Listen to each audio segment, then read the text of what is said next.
Howdy ho, everybody, and welcome back to Eliza Against the World. I am Paul Killins, and I have my very special co-host. His name is Paul Geigel. Paul, say hello.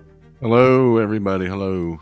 Awesome, awesome, awesome. We are coming up on 1 year out at Eliza. We got this thing started up in April, and now we're in February, but we want to take a chance to just look back down memory lane and kind of talk about some of the things that we faced as we got this thing started and off the ground. You know, Paul, when I think it makes the most sense to go all the way back to the beginning.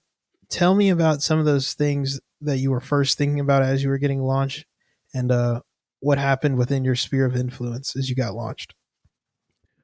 Yeah, so we had no reference point when we started and had no idea what to expect, nothing to pull from, no mentorship, or we just basically um, went crocodile hunting self taught, basically. So the thought was, am I going to be safe? Is it going to be dangerous? Should I bring my handgun with me? And looking back, that's so ridiculous where I'm at that was even something that I stressed out over. Even after we were out there for a number of weeks, we had some code language for if violence happened. We had a way how we would exit and where we would meet up.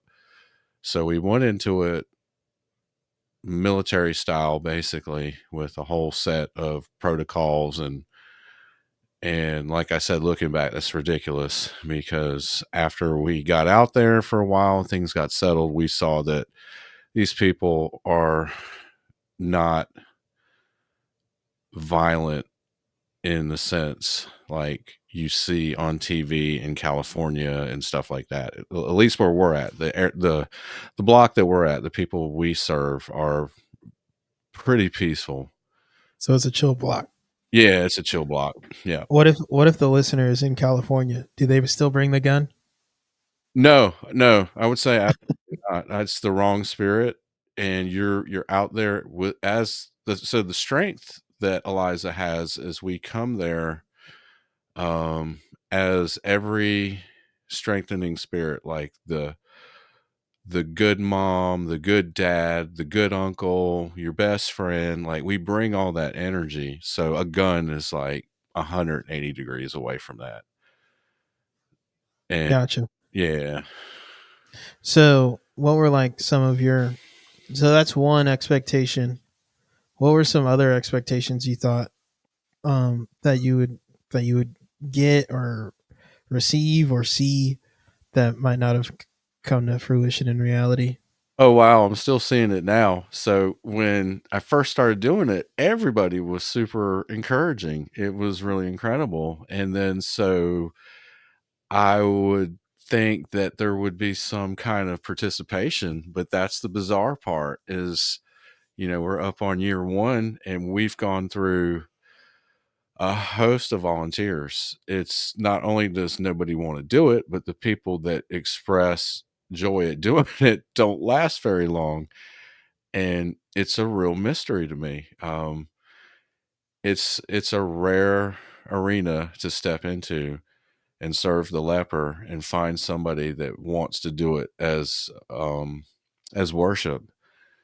And yeah, that was bizarre to me because I literally had just tens and hundreds of people on Facebook and around my sphere of influence saying how great it was and how awesome. And then I'd be like, "Hey, well, you want to come down? Well, I've got to cut the grass and I've got to do." Yeah, I mean, it was like just that was like all over that was like every case pretty much. So nobody wants to do it, and even the ones that you thought were your supporters turned out to kind of fade away in the background. And so I literally, in my own mind, I was like, this is how Jesus felt. Like, who's for me? And I turn around and there's like Peter. It's like, I'm for you. It's like, where did the hundreds of people go that were just here? So, yeah, that's exactly the best way to describe it. That's funny and kind of Yeah, sad, yeah, to look around and see that. I think, it can be hard, especially with consistency. People have mhm. to carve out the time. And in their defense, it rained a lot last year, so the grass was tall, and 11 o'clock is prime mowing time. Yeah. So I'm with them. I get it. Mhm, Even I started out like thinking like, okay, I'll just go out there once a month, mhm. until eventually I got suckered in. Yeah, I got yeah. tricked and bamboozled and everything. And so now I come out pretty much every Sunday. But with that said, it can be kind of tough to maintain volunteers in an organization over a long period of time when it wouldn't be that bad if they all knew all of each other were there. If they Mhm. knew it was a team of 30, but like, it's a team of two and then five come on and then they do it for 2 weeks and then they drop off. And then like a team of like three show up and then they drop off. I feel like we probably need to re-engage and be like, hey, all you guys come back and it'll be super easy. And Yeah. put, yeah. So that's funny. What about financially? How'd you get it started off? Did you get money from the church? Did you get funded by? Did you have a what's it called, a windfall, an inheritance, a stock miracle? No, it yeah, it was fine self-financed. I got some contributions here and there. I would pick up $100 here, $50 there, $100 here. But for the most part, even up to um, right now, although we have funding on the horizon, but yeah, it's been a self-funded machine up until this point, and it's surprising. Anybody who's tithed out there, they know that when they see they tithe, they don't know exactly how that fits in. I mean, to put it in more layman's terms, you shouldn't be able to afford your tithe when you do your budget. It kind of freaks you out. So the same thing happened here, where it was like, okay, I'm putting out more, but I have more on paper. That shouldn't be. And so I just took it as another, Oh wow. yeah, it's another one of those multiplication things that we talked about. Yeah, we won't go into that. We kind of got made Oh. fun of last time. Yeah, so it can be that is really tough, man. That's really tough. You Mhm, think you've got some uh personal people walking with you and then they kind of fall off. You think you got some finances coming in and then those prove not to be so sure. And so thank you for keeping it going. Uh what mhm. about um what about your advice? You had said something about not doing it alone. Well, my first advice would be a Christian. That that absolutely has to. I mean, you could do it without being a Christian. I don't know how good you'd be, and you'd probably have high blood pressure and diabetes. But for me, I had so many stressful moments where I had to say, "Okay, Lord, I'm going to trust you." Like it literally was so stressful. Like Thursday would come around, and I'd have no food. Like that happened a couple times. And as I'm going out to buy something, somebody would say, "Hey, I've got something for you," and another person would say, "I've got something for you." So I'm setting out to the grocery store, like I'm fixing to drop $300, and by the time I get ready to go, I've already got that $300 and four different people. Yeah, I've got to go pick the stuff up from them, but I'd have an empty truck on Thursday, and then Sunday morning I would have three bins full of food, and that happened two or three times. And there was a couple other things that was like, I don't know how this is going to work out. I'm going to fully lean on you, Lord, and it works out every time, even with the weather. So if it wasn't for my faith, like I said, I would probably be 20 years older as far as my physical age, because it's that stressful when you're thinking about, okay, these people don't have food for the week and they're relying on me, and this is part of my service to God. So um You yeah, want to do it well. Yes. Understandable. Hmm. What about launching alone? Um, again, Not it not was having a team. oh well, it was one of those things where if you are a person that has a chip on your shoulder like me, that chip actually comes in good service because it's another thing to complain to the Lord about. So there was several times where it's just me and the Lord, and I'm like telling him, "You see, it happened again. It's just me and you again." And these weak moments became very strength building moments because not only would I get over the obstacle, I would come through it with more gusto and more grit. And so the first year was so incredibly hard. If it wasn't for my faith, yeah, there was even with my faith, I felt like I wanted to give up about two or three times. Hmm. Hmm. Yeah, for sure. That makes sense. It can be difficult. Now, when we were talking earlier, you said something about launching with four committed people. If you Hmm. could go back and relaunch, what would your team build out kind of look like? Oh, well, we would have our days that we would coordinate, and we'd have days that things would get done by certain people, like our food sponsors, like who would pick up from this food sponsor, who would pick up from that, and then we would meet and make sure all the food is binned up and bagged up. The problem we have now, which is it's not even really a problem anymore, it is our food is kind of put out willy-nilly. It's not like a more professional organization would have all the groceries pre-bagged to where everybody gets a water, everybody gets a Twinkie, everybody gets an apple, and so on and so on. I just go full, feeding trough. I put it all in big bins and they get to sift through it. I think it adds to the excitement for the people because they get to shop. So they could be like, hey, I don't want this. You want that? So I kind of like that better. It can be stressful because, there's times where people are going to throw hands over a Pop Tart and you got to get in between it. But but it becomes a family situation. So our group, we are family. So no longer is it like two drug addicted people that are getting ready to fight over a Pop Tart. It's like my good friend and my other good friend, where it's just like cut it out. And they see me say cut it out and they cut it out. It's that simple. I mean, the closer you get to them, it's like it's not, when you're a stranger, these things are horrific because you don't know what they're capable of. But I Right. know, yeah, I know the people now, and I know they love each other. But from an outside point of view, you're thinking, okay, we're going to watch murder happen over this strawberry Pop Tart. But I think yeah. the I've I've done bagging food and I've done not bagging food before and letting people shop. Hmm. And I find that when we do charity, we should probably do it the same way that people do it when it costs something.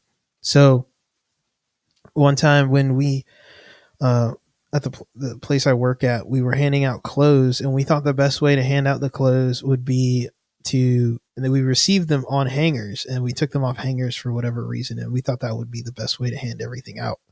But no, people want to shop on a hanger, on a clothing rack. That's what Hmm. they want to do. Whether it's free or not, that's what they want to do. Same thing Hmm. with food. People want to look through the food and see what they like. I mean, even if you're a hungry person, if you don't like broccoli, you're not going to eat it, Hmm. depending on how hungry you get. Um, and so that same thing kind of applies. I feel like the bag stuff might be more professional, but it also might be kind of more franchisey, where you hand out a bag just to accomplish the mission of I fed them. Well, if Hmm. they throw half of the stuff out when they get home, eh. And that's the reality of it. Like most people aren't like even most people in like bread lines and stuff like that. They might be poor, but they're probably not, destitute Yeah. or homeless completely. Like So, Moby. especially a lot of them are drive up. So to Yeah. get to it, to be in a drive-through food line, you gotta you gotta have a little bit of something. You gotta have gas money at least. Yeah. Even if you live in your car, you got gas money. So Yeah. um, letting them, like those drive-through ones, yeah, they're so efficient and they're great, and we hand out so much more food when we don't have to talk to the people or get out of the car. Or yeah, of course you do. But do you Mhm. just want to raise the food number, or do you want to engage the community for something? So that's something to think about.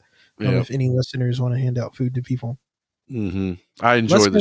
I enjoy the shopping more. Yeah, Oh that yeah, way. for sure. Yeah. And like you said, it's like a family gathering. It's like Thanksgiving where everyone gets in the line to go get the food. You Mhm. know, Mhm. except they will fight each other over that part Pop Tart. That's a real story. If y'all don't know that. So what about, let's talk about some ups that kept you going as you were going through. What was like the first moment where you were like, oh, this could be something? Oh, when we jumped from 7 to 32 from one service to the other, that was it was scary, and it was awe-inspiring all at the same time.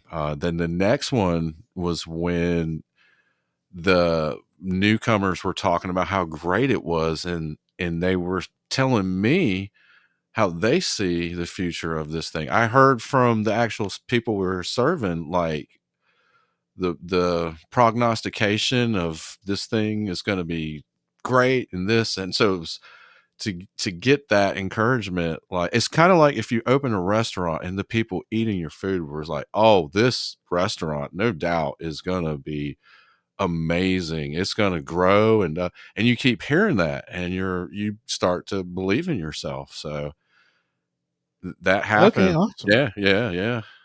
So what were let's kind of take it back to that one about them going from 7 to 32. What happened with that? Well, as anybody knows the phrase, the word on the street, the word on the street was there was Pop Tarts up in the park, or Reese's cups, or whatever the hot ticket item, that's coveted. And we got a name. Yeah, by midsummer, I was finding various homeless people on other sides of the city, and they're like, "Yeah, we know about you." I'm like, "Wait a minute, how do you know?" "Yeah, we know about you. You're the church in the park." And I'm like, "That is amazing." Oh yeah, You, word travels. yeah, yeah,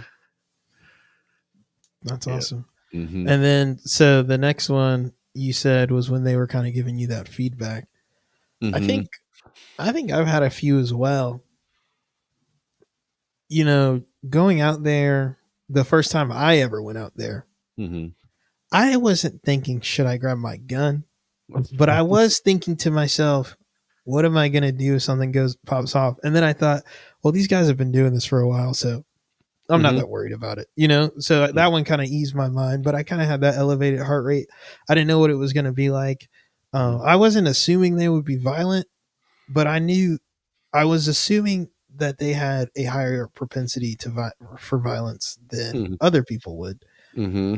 And I went out there and we preached. I think it was the Ten Commandments was the Yeah, first one, it wasn't it? was. Yeah, Oh my it was quite goodness! shocking too. It was 50 minutes long, and it was like 95 degrees, and if the Was it that sermon hot? yeah, if the sermon wasn't killing them, the the heat surely was. I loved it Well, though. I remember that one. You were like, they're stealing from each other. Talk Yeah. about stealing. And I was like, oh, I can do the 10 Commandments. And we did the 10 Commandments. And by the end of that sermon, you knew you had broken every single one of them. What do you do about it? That's up to you. And Mhm. hopefully someone that day put their faith in Jesus, or took a step closer. But yeah, Mhm. that was fun. It was like out in a circle.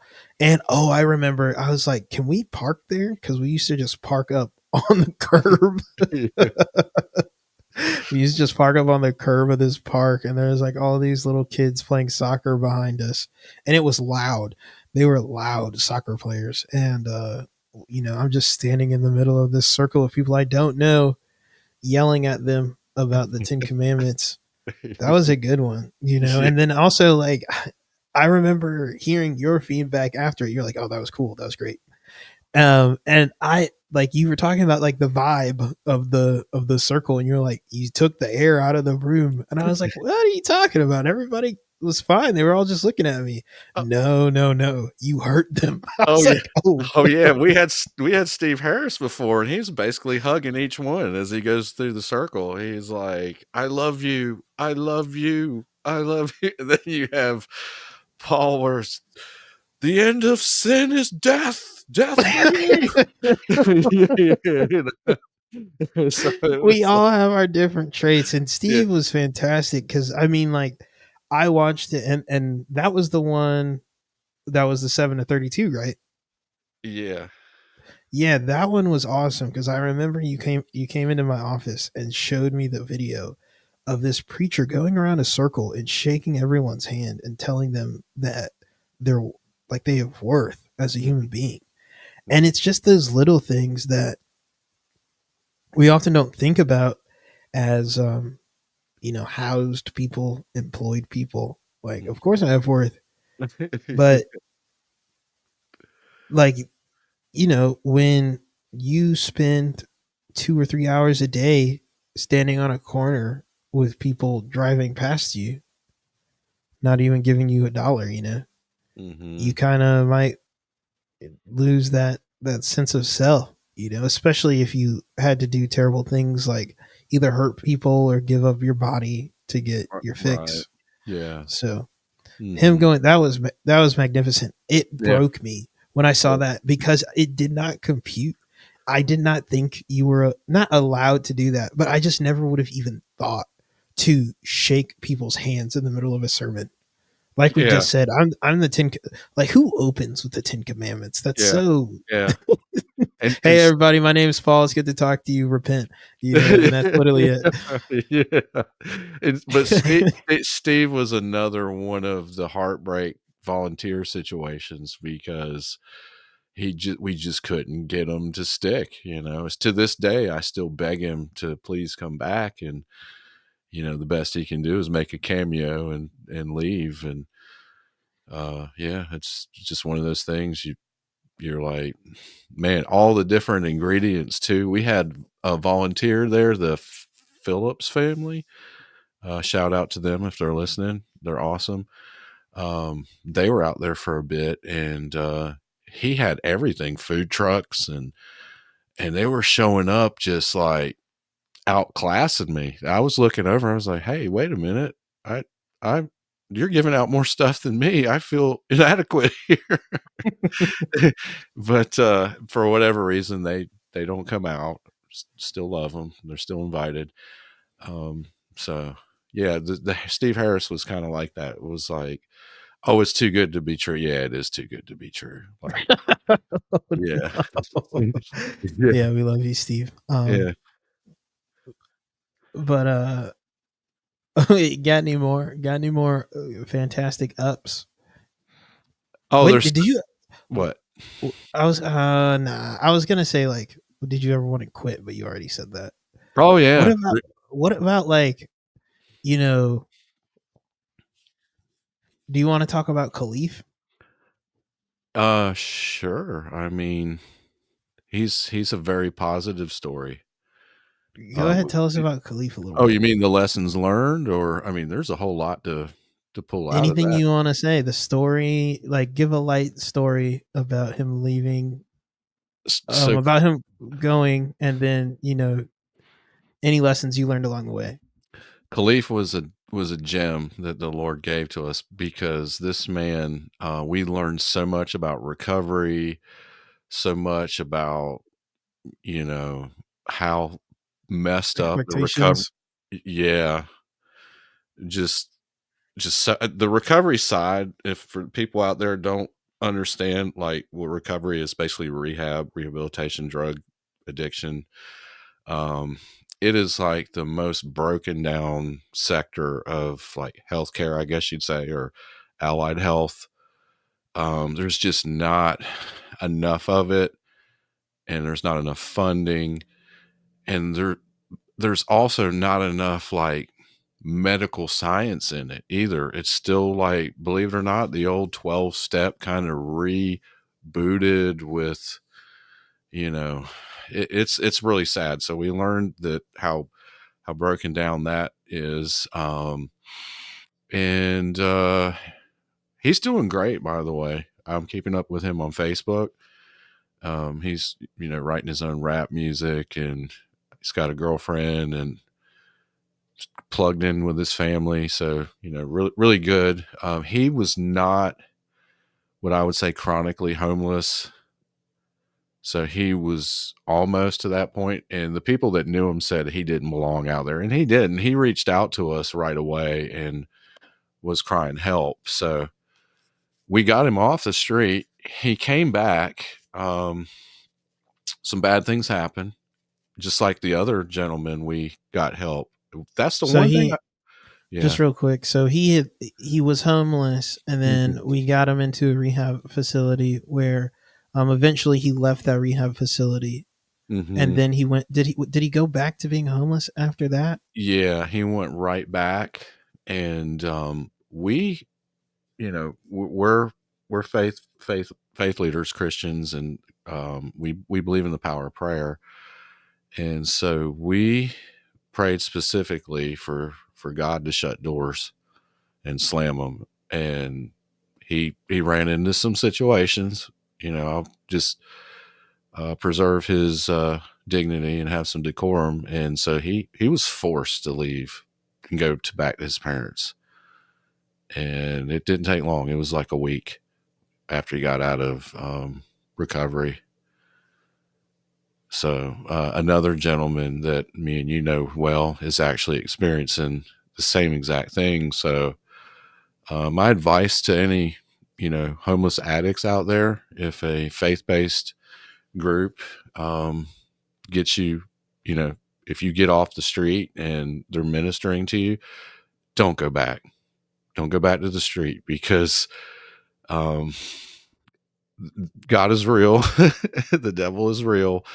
And if a door is pried open, the whole seven more demons come back worse than the first. Yeah. Oh, that's real. That's a real deal. Oh, Witness of it. course it is. Yeah. And they come back with a vengeance. So it's not pretty. So yeah. What Paul is trying to say in a slightly cryptic way is, if God gives you a chance and you spit on the chance, you might, get swallowed up by a whale like Jonah, Oh yeah. Yeah, that's a good one. It's the same thing. If you want to run, okay, you can try.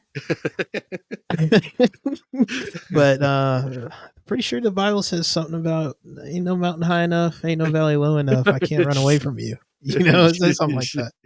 Or it says something more like the deeps. I can't escape you in the deeps. I can't escape you Yeah. on the mountains.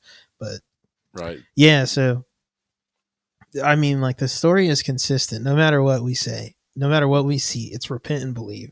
That's all That's you right. got to do. And those are the two hardest things to do in the world. Yeah. But if you get a chance, take the chance. Don't Mm-hmm. run. Mm-hmm.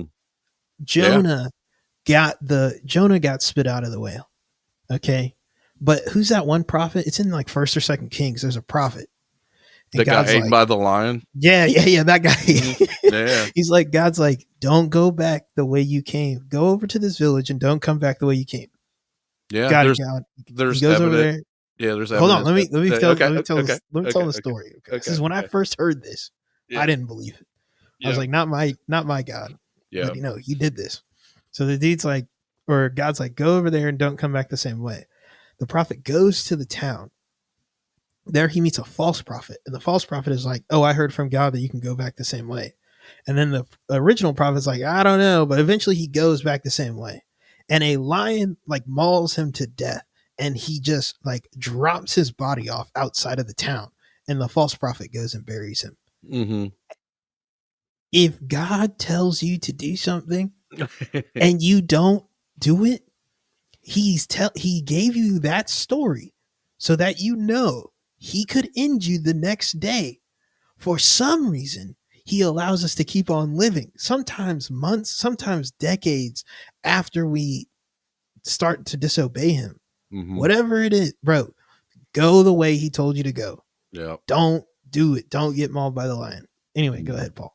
Mm, yeah, I was when you said that, it jarred my scholastic um thing that interestingly, some people say that that was Isaiah's father, um, the unknown prophet, and there's an altar built to him at what Bethel, I think, or something like that. So just an interesting, nugget. Little tidbit Yeah, there. yeah, yeah, yeah, That's fantastic. So, mm, how do we draw this to a close? It's been a good year. I yeah, think yeah. it's been fantastic in a way. I think me to a lesser extent, but certainly you as well. We've accomplished things that we certainly did not think were possible. Right. We have told our wives stories that they, you like, I don't know about you, but I tell my wife some of the stuff that we do or see, and she just smiles because she knows I'm not lying, but she doesn't believe it. She's like, no way. And that's awesome. That's fun, you know? Mm-hmm. Um, we're really excited that we have a prayer meeting coming up this Sunday. And I just want to get this on a recording that I believe almost pretty much everything we ask for will come true. Like, just wait and see. I think in like a couple weeks we'll do another podcast and we'll be like, you'll never guess what happened. We have an update and we're going international. Yeah. I'm Oh. not gonna ask for international, but I might ask for something. South Carolina, Eliza. Amen. Yeah, yeah. Yeah, yeah. Awesome. Mhm, mhm. Any closing thoughts, Paul? Um, just don't get discouraged if you do it, Mm, and with God, you can do above and beyond what you ever excuse me, let me back up, with Jesus, with Jesus Christ, you can do amazing things with him who strengthens you. So, think big and you will win. mm. Mhm. And no matter how big you think, like it's not that hard for him. Oh, yeah. It really isn't. And that's the weird thing is that we get into this little situation where we're like, all right, God, will you come through? And he's like, yeah, dude, of course. Why not? Why wouldn't I? Like, I'm not, I'm not against you. Like, we're on the same team. Like, I'll help you out. Funny things to remember. All right, guys, I'll talk to you later. Paul, go ahead and say goodbye. Goodbye.